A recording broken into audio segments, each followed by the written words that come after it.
This is Orson Welles, speaking from London.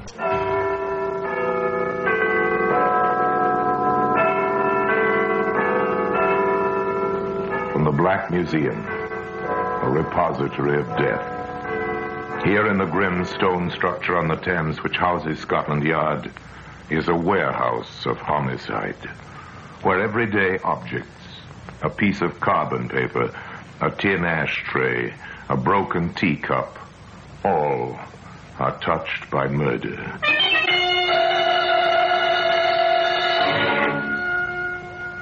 Now here's a woman's powderpuff, faded pink. We'll open the glass case and take it out. There you are, sir. Perhaps Madame would like to take it. You draw back. The lace is pitiful and torn. Across the puff itself is an ugly stain. Once it was dark red, but its progress through the biological laboratory has left it bleached and pitted, where small areas have been teased out and examined under the microscope. This sample belongs to blood group 3. Are you sure? Wait. Group 1 is here as well. Blood groups 1 and 3. That means there were 2 victims. Yes, the faded pink powderpuff was used to gag 2 victims before they were brutally murdered. That's why it can be seen today in the Black Museum.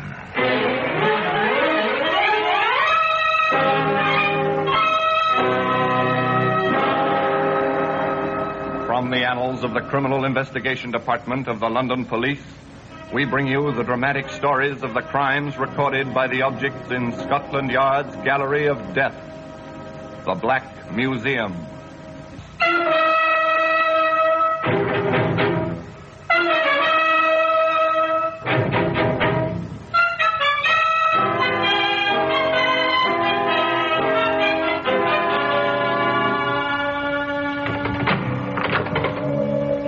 Well, here we are in the Black Museum.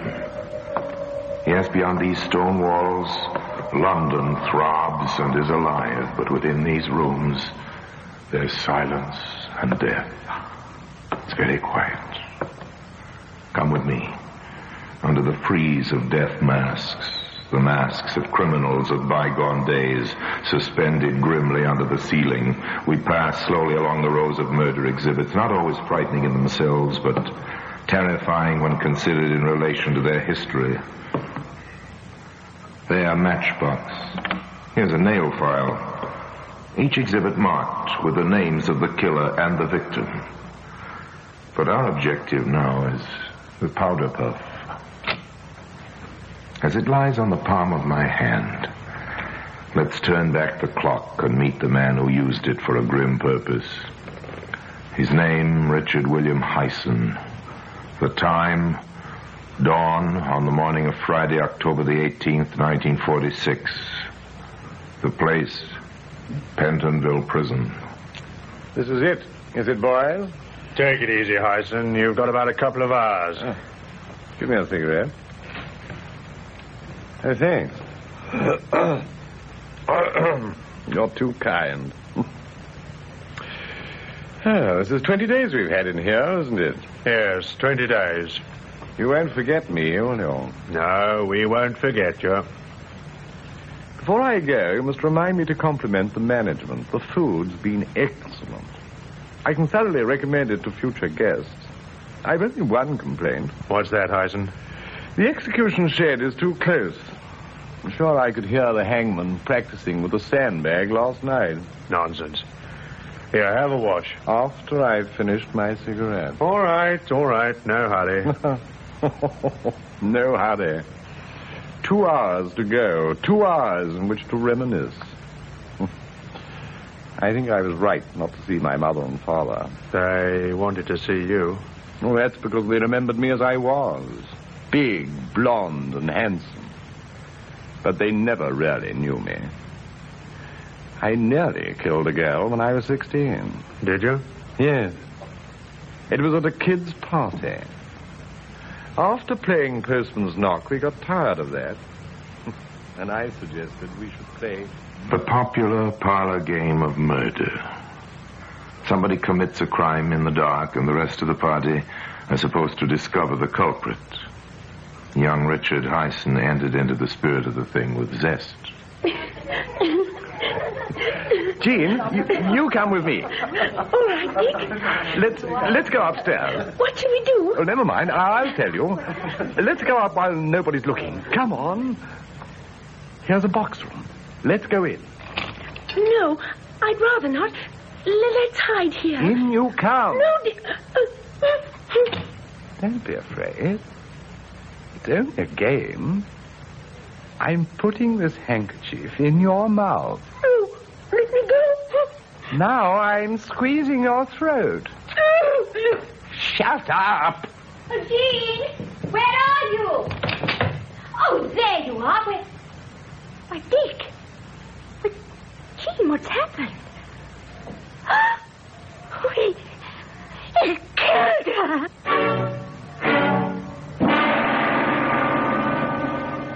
It was fortunate for young Dick Hyson the girl was not dead, but she was hurt and badly frightened.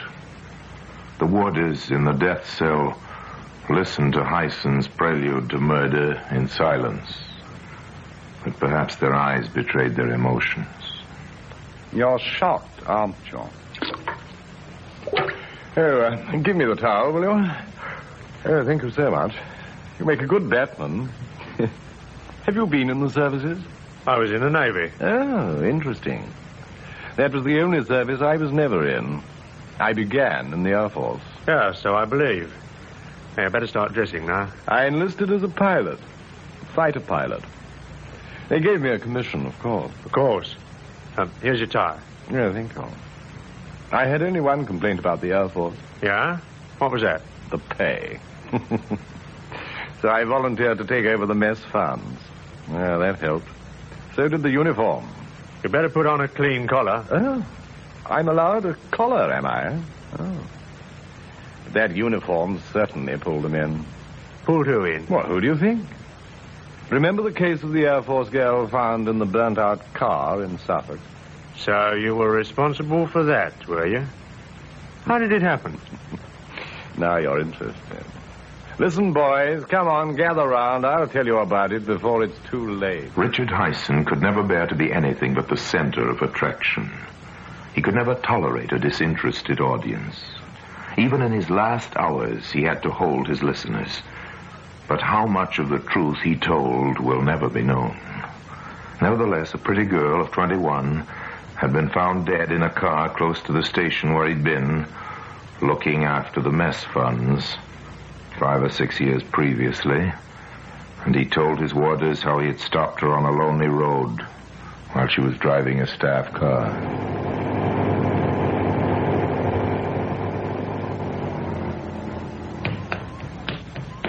Hello there. Want a lift? Oh, it's very nice of you. I'm going into Ipswich. Oh, so am I. Jump in.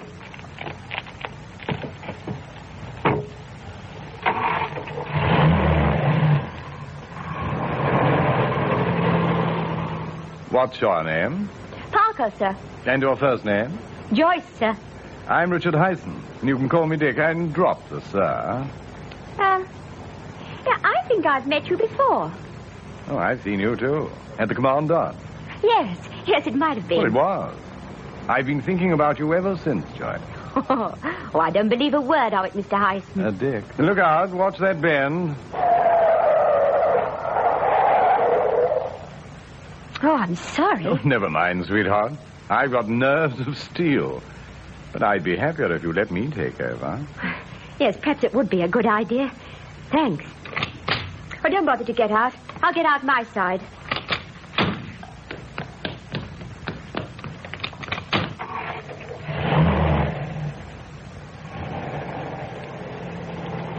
Well, I must say it is nice to be driven for a change. Good.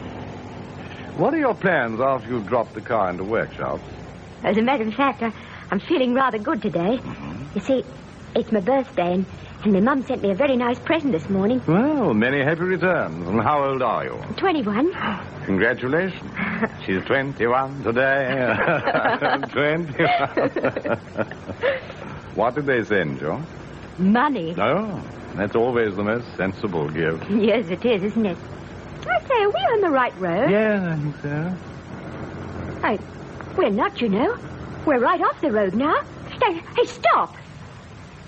Hey, I thought you were supposed to be a good driver. So I am. Come here. No, you've made a mistake. I'm not that sort of a girl. Let me go. Yeah, you would you? You're mad. Where's the money? Well, here. Here, take it. Now let me go, please. Oh, no. Please let me go. I promise I won't tell.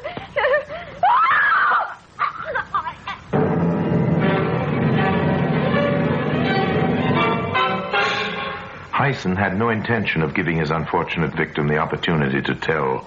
He had exceptionally large, powerful hands, his fingers being an inch across the joints.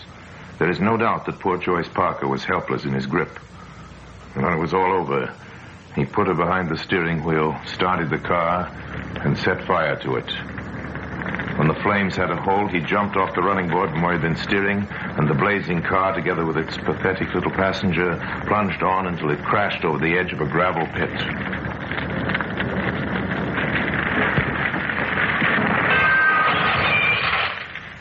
The crime had every appearance of being an accident, and Richard Hyson went to the picture alone that night, all expenses paid. He hadn't yet left behind any vital clues, such as might be seen today in the Black Museum.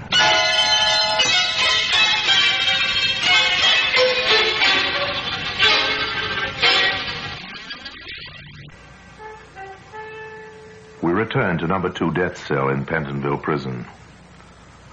I was cashiered from the Air Force quite soon, and they found out about the mess accounts. So I joined the Army as Paul Colton. Yes, we know about that. I built up a new history for myself, and being a pretty useful type, I got a commission. That was in the early days of the war. Yes. I probably wouldn't have got a commission later on. They started going into too much detail. How long did you keep the Army commission?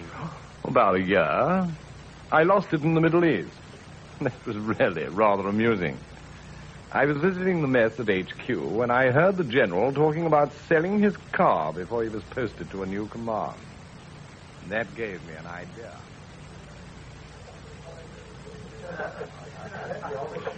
Excuse me, sir. Yes? My name's Colton, sir.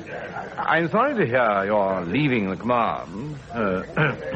I wonder whether you might be thinking of disposing of that private car of yours. Do you want to buy it? Yes, sir. You'd better have a word with my ADC. Smithers. Yes, sir? Mr. Colton here wants to buy the car. Sort it out with him, will you? Of course, sir. And Second Lieutenant Colton, alias Hyson, wrote out a check for £100, which was exactly £100 more than he had in the bank. That check bounced quicker than a golf ball. But I sold the old man's car even quicker and spent what I got for it. So, bang went commission number 2. Yes, they cashiered me. Which I told them I thought was rather hard on a first offender. First offender? Well, in the Army, yes. But instead of coming home, I dropped off the ship in South Africa. I joined the Army there. And believe me, it wasn't long before I got myself posted to England. That meant London for me. And those certainly were the days.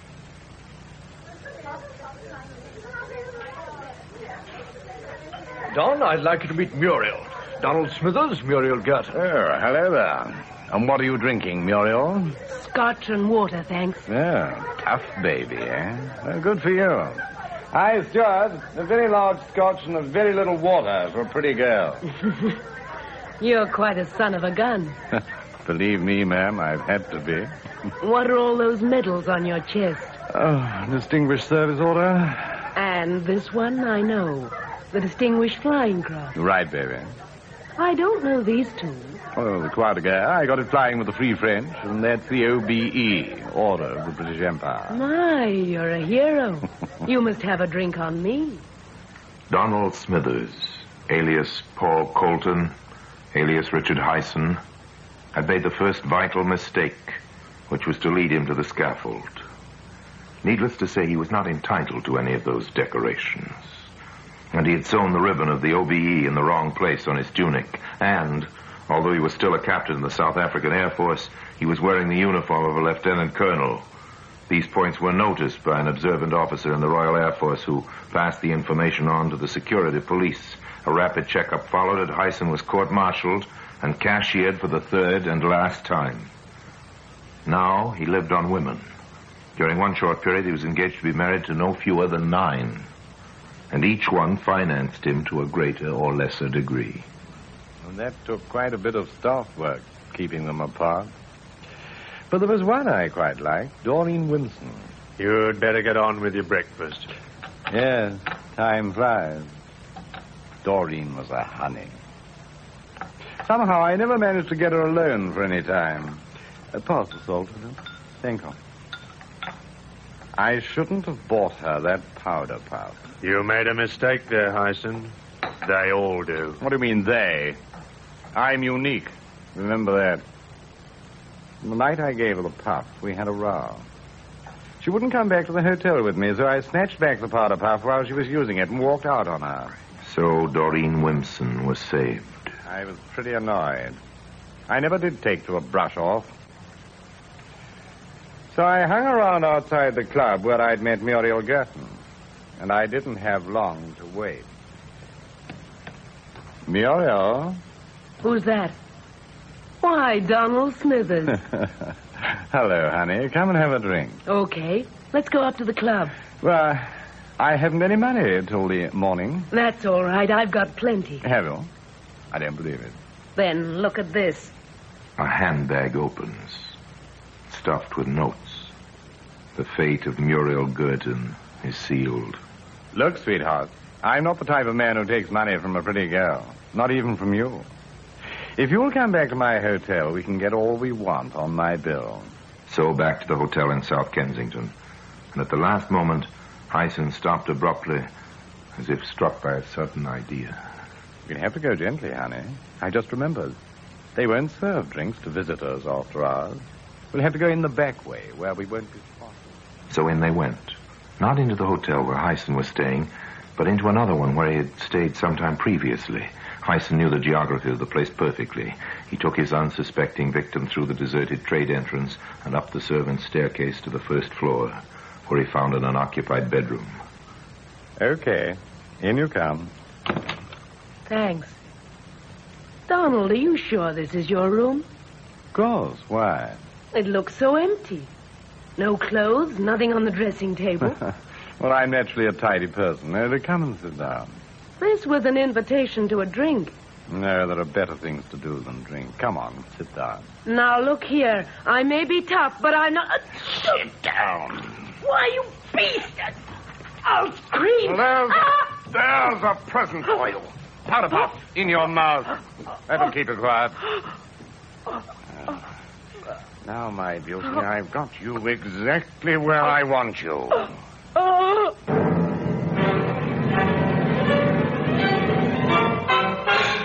Again, those big, strong hands did their dreadful work. And when it was all over, Hyson removed the improvised gag from his victim's mouth, took her money, and returned unseen to his own hotel, where the chambermaid awoke him from a sound sleep at 8 o'clock the following morning. Morning, sir. Not a very cheerful one, I'm afraid. I'll pull back the curtains.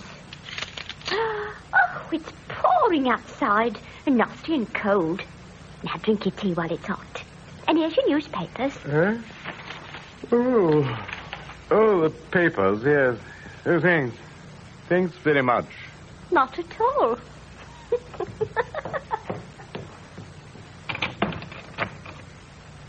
Papers. Now, let me see. Woman found strangled in small hotel.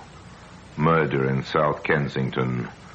Police are making widespread inquiries amongst the deceased friends and acquaintances in the hope of tracking down the murderer. The staff and members of a well-known Kensington club are being questioned this morning. They are they? Then the chances are that the swine who split on me to the South African War Department is going to open his mouth again. He'll remember I was with her. I must get out of London, quick. It so happened that Hyson's panic was needless. The RAF officer was posted now, and he didn't come forward. Neither did the man who had introduced Tyson to his victim. But the scientists at Scotland Yard were becoming interested in traces of pink wool, which they found in the dead woman's mouth.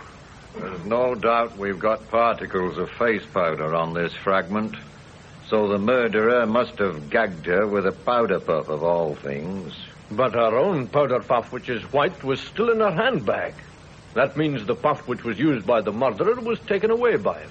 The fibers are quite new. There's no dust on them, and the powder hasn't had time to get into the material. Well, there's a thread of lace here, too. We'd better let the superintendent know right away. Superintendent Brandruth of Scotland Yard was then faced with the tremendous task of trying to trace an unknown man who might have bought a pink powder puff with lace trimmings. The information and the request for assistance was published in newspapers throughout the country, and Tyson read about it in the seaside town of Eastbourne. For the first time in his life, Richard Hyson panicked. In a split second, he saw the net closing in. He reasoned that Doreen Wimpson, the girl he'd bought the powder puff for, would very soon tell the police. If he was caught, he must plead insanity. To establish insanity, he must commit another murder. And this time, there must be no motive. So that night, in a deserted street on the outskirts of the town, he waited for an unknown victim. It was dark. The few houses were scattered well back from the road.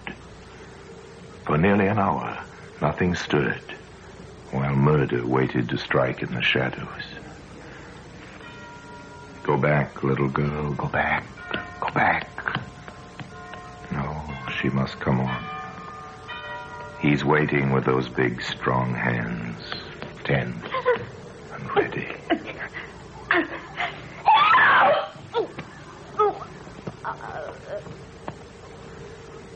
The powder puff becomes a gag for the second time. The deed is done.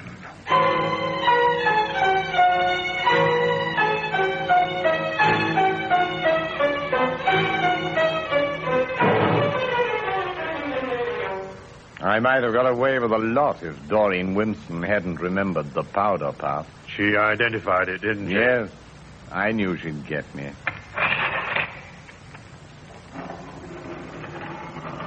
The chaplain's here, Hyson. Tell him to go to blazes. I'll be waiting for him. Got another cigarette? No, thanks. I was picked up by the police the next day. Even then, I nearly convinced them that they'd got the wrong man. They held me from 3 in the afternoon until 2 the next morning before I told them I was Richard Hyson and proud of it. But still, they couldn't really prove I'd killed the 2 women until they had my coat pocket examined in the laboratory. Then they found traces of face powder and little shreds from the puff in it. Tough, that. Tough, wasn't it, Padre, eh? Why, what are you looking so mournful about? I'm the one to worry.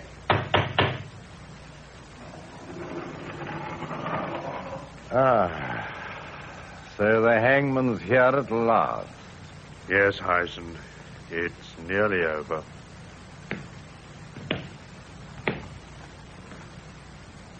Well, if nobody's going to say anything, I will. Come on, boys, get the straps on and let's get going. And so Richard Hyson is led to his appointed place on the trapdoors of the scaffold. A white bag is slipped over his head. The rope lodges under his chin. And while the chaplain intones the service of the dead, the trapdoors open and Hyson goes fluttering down into the dark cavity below.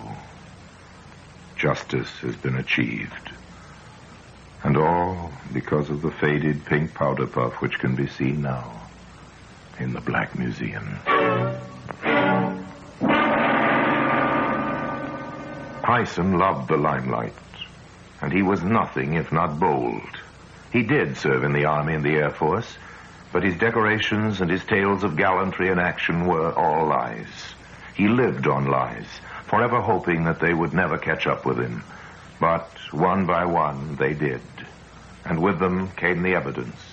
From the bad check he gave to the general in the Middle East, to the pink powder puff he gave to the one girl he admired in London. He hoped, of course, that the world would believe him to be insane. That would have spared him the final horror of the scaffold. And he might have been alive today in the grim fastnesses of Broadmoor, the criminal asylum. Was he mad? Well, you've heard the story.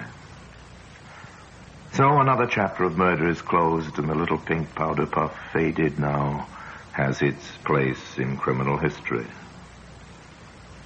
And now, until we meet next time in the same place, I tell you another story about the Black Museum. I remain, as always, obediently yours.